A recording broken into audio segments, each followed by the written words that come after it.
Yo, what's going on, guys? It's Yami, and welcome back to another Ashes Creation video. And I have a banger of an upload for you guys today.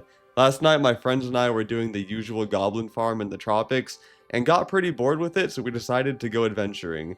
And we stumbled upon an absolute gold mine in the most unassuming place in the tropics.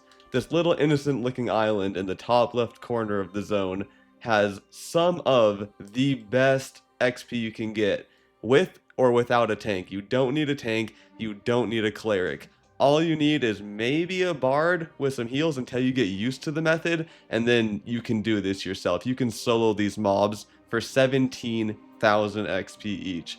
And we also did stumble upon an exploit where you can get a bunch of the mobs together and kill them without them attacking you back.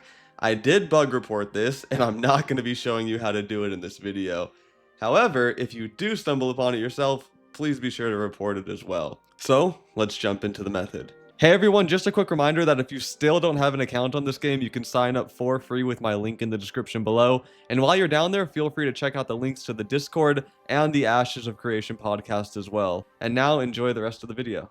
So you'll notice in that intro clip, the island I was talking about had a crater in the center, and you want to avoid everything in that crater like the plague. It will wipe you, and the nearest Ember Spring is back in Halcyon, so it's about a 20-minute walk to get back here. So with that preface out of the way, let's get into the mobs themselves that you'll be farming. Around the perimeter of that crater, there are a few flame speakers, level 29 3-star elite mobs that are deceptively simple. They look scary, and their only mechanic is throwing a fireball at you, and it leaves a dot on the floor. You simply just dodge it. Even if it hits you, it's not that big of a deal. It's like 500 damage. Me as a fighter with Blood Fusion and Form of Celerity's passive healing, I'm able to completely out-heal this, even without my Bard, who's currently healing me here, as you do learn the mechanics, because sometimes they're a bit wonky. You saw right there, I dodged the fireball, but the puddle shifted over to me. I get it's an alpha, so obviously the mechanics are still a work in progress. For the most part, they do work fine.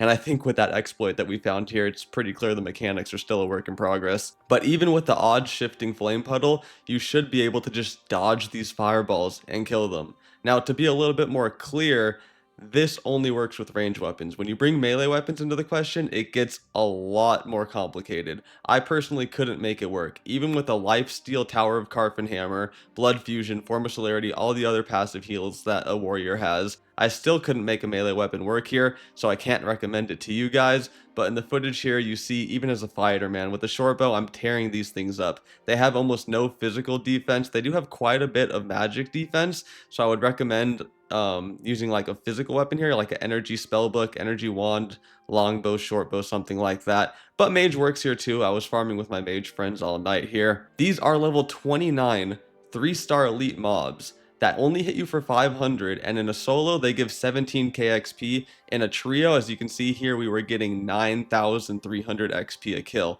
and they're cake easy, no tank required or anything. With a decent team or solo, if you have decent DPS, it's well north of 400k XP an hour, probably closer to 500k XP an hour. Not to mention, you get caster gear here. Caster gear is some of the hardest gear to find in Ashes of Creation. You get very good caster gear here. I think that's one of the biggest benefits of the farm. So if you are a mage, this is a beautiful spot for you if you're looking for XP and loot, because it is level 20 loot.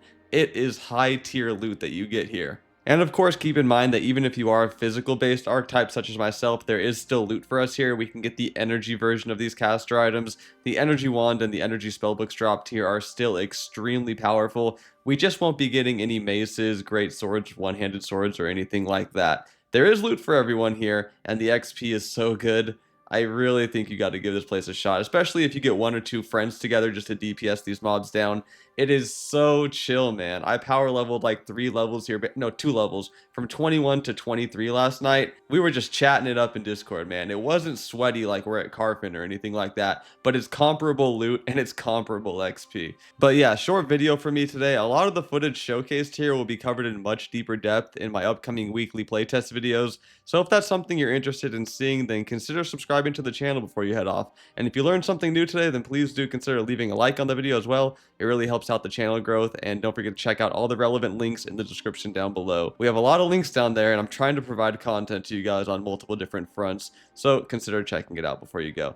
That's it for me. I'll see you guys in the next video. Thanks for watching.